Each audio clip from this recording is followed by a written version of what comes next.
gonna pass her off or bring her down? She's bringing her. Oh my.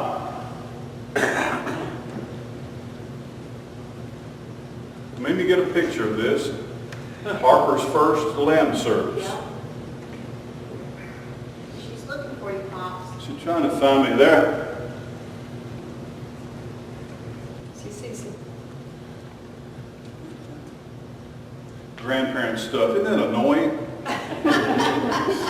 Eat up with it like that. Betsy said her kids, part of them are in Egypt right now. And they're scuba diving, and I don't think of scuba diving when I think of Egypt. I think of sand. But they've got the Red Sea there and all kinds of possibilities. So I don't know who that man is sitting with Edna, but I think he might be a grandson. Great old big guy. Oh, no. Man alive.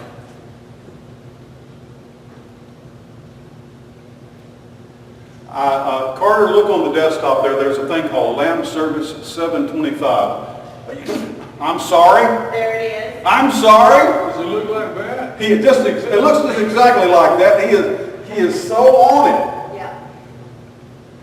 I know Carter doesn't look very bright. Man, he's got it going on, man. He really has. Speaking of grandchildren, no, he's sharp as a tack, man. He's like a razor's edge. I'm sorry. Yeah, that's it. He's saying. And here I am trying to play catch up. That's what we do a lot when we get old. That looks nasty. That is a microscopic view. Look at that next slide there, Carter, because we want to go in actually a little bit closer with the microscope. That's the same stuff, the same thing, but it's closer. It's a greater magnification. Doesn't look much better. It just looks not very attractive. Now I've got something here that I brought. It's still in the box. Our whole world revolves around Amazon anymore. We keep going to the back door to see what might it's like Christmas every day. What package might be there? And Terry used to never even speak to me or send me text, and now she says, "Is my package from Amazon come?" And I go, I got a message from my wife. I thought maybe it was a love note. And she says, "Did my socks come in today?" Usually she's ordering stuff for the grandchildren too. But this is still in the box. I have never used it. So why did you order? Do you know what it is? You don't know what it is? Harper? Harper thinks it's a magic wand. It's not. You tell me if you think you know what it is. I've never used it before. Oh, it's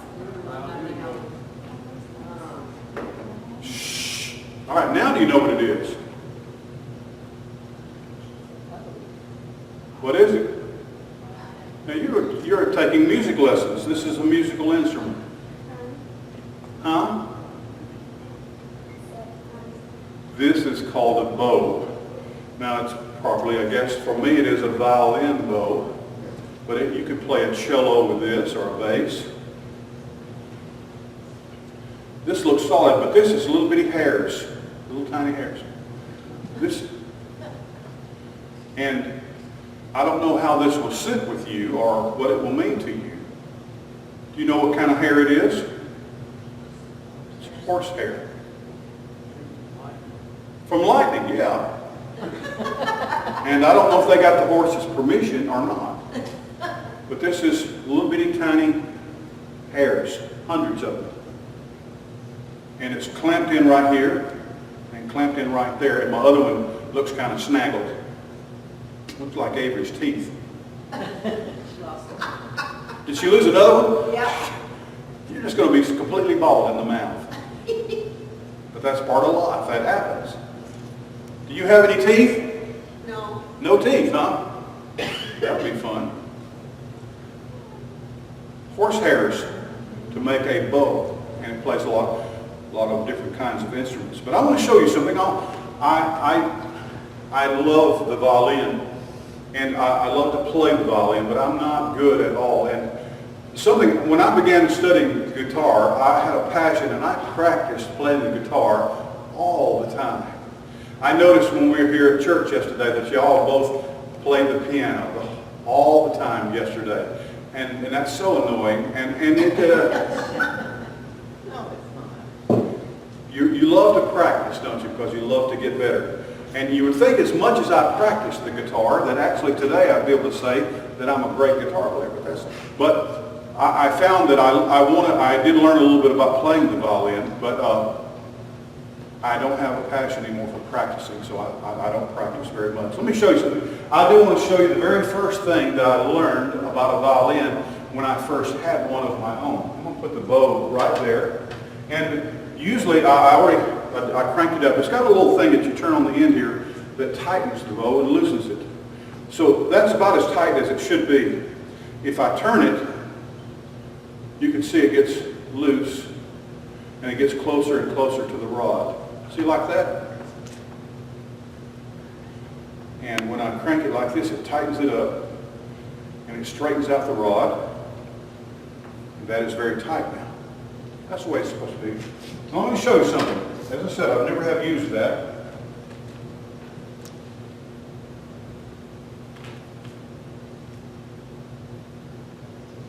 But this is my violin. Let me show you something that shocked me when I ordered this from Amazon and I got it. I'm so happy and excited and I'm thrilled about trying to learn. I was going to teach myself, and it had a bow with it. Let me show you the very first thing that I learned about all violins and bows. Ready?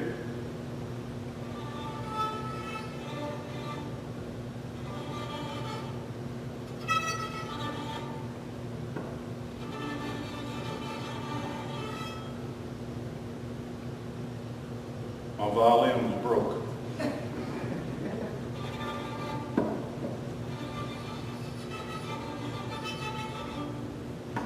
Well, that's not any good. What am I doing wrong?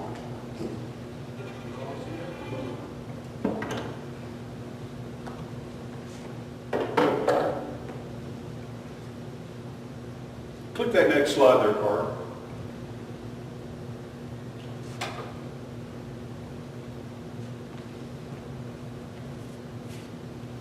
That is a block of rosin.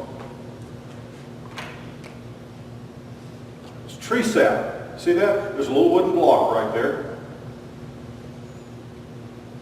And that is the golden kind of syrup that runs out of a tree. It's called resin or rosin. When they put it in powder form in a bag on the pitcher's mound, they usually call it a rosin bag.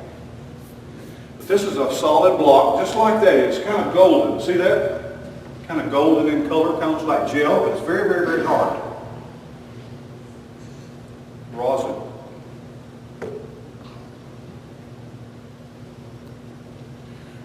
Those pictures that you saw at the first is what rosin looks like under a microscope. It's pieces and parts and chunks. It looks dirty and nasty and harsh, and it's not pretty. It's not attractive. It looks like a mess. Let's look at the next slide there, Carter. If you see someone, now you can see I don't have a lot of rosin dust on my violin. You can tell I don't practice or play very much. This person's fiddle or violin has lots of rosin dust on it. Show that next slide there, Carter. That is a horsehair that has rosin on it. And it's not quite so magnified. It's not super magnified.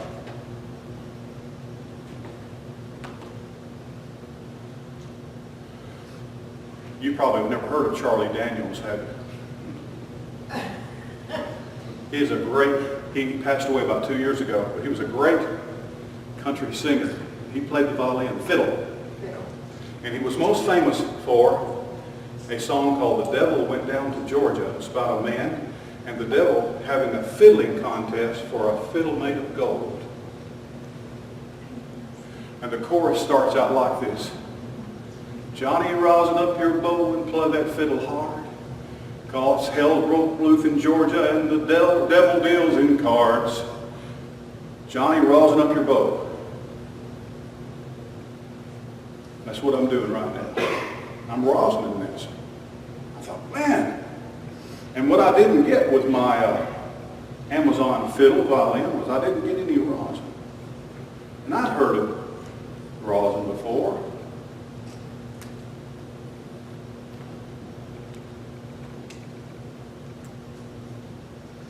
I'm making this strings look like that. It doesn't look very attractive. It doesn't look very good. It's certainly not pretty.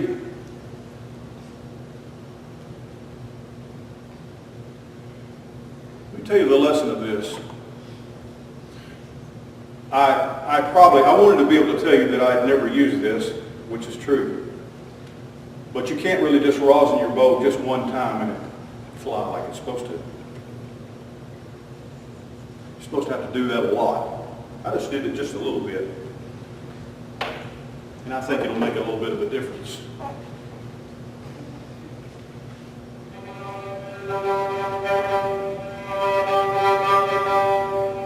See, I've got a lot of rosin right in here, and not very much right here.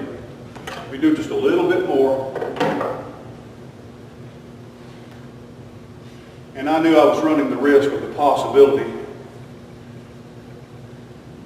that it still wouldn't work great for this lesson.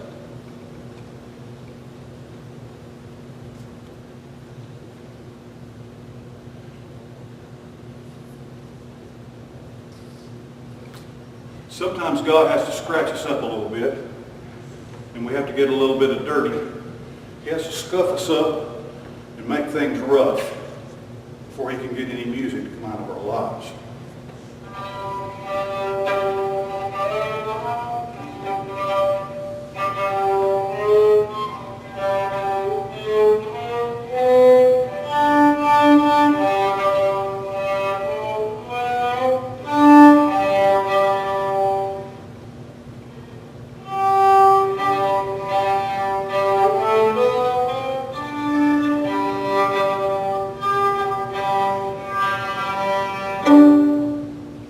Beethoven. Beethoven never would have recognized it.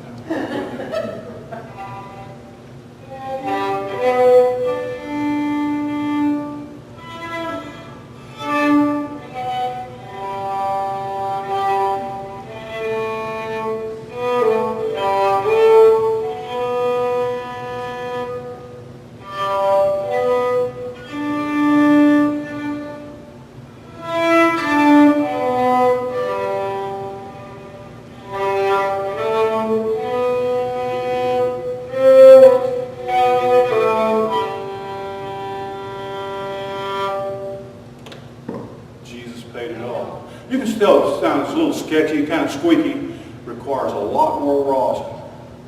If God is going to have to rough you up a little bit, rosin you up a little bit, dry you out, he's going to have to put some things in your life that feel like bumps and ridges and scrapes and scratches, scars, before you're ever going to be able to produce music.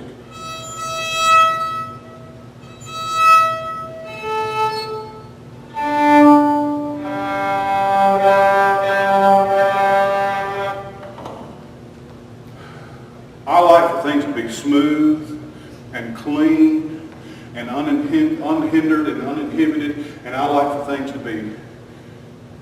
for all the junk to be gone and for everything to be in place. I like for everything to be exactly as it's supposed to be. But that doesn't produce a very flavorful life. It doesn't produce much good music. Some of the most wonderful music that's ever been written comes from a broken heart, from a tear in the eye, from a sadness or a celebration. Don't be surprised. The things that God allows to happen or causes to happen in your life are to give you flavor, taste, to deepen you, to grow you. He wants things that may be unpleasant or difficult or hard are bumpy or ridgy or scratchy in your life to shape you and to make you into a beautiful instrument. You know, the ideal way to end this lesson is to have someone who actually can play the violin, play a beautiful song for you and say, well, that's what can happen. But you're stuck with me, and I'm sorry that's all you got. But I'm so glad I can look at my life and see all the pock marks, the bumps, the ridges, and all of the stuff like that. Looks like clutter. There are things that God's added to my life so that the bow, his bow, works in my life to bring forth what he wants. Think about that, okay? Thank you, Carter, and thank you, kids. Thanks for bringing Harper down here today. Go to Danny.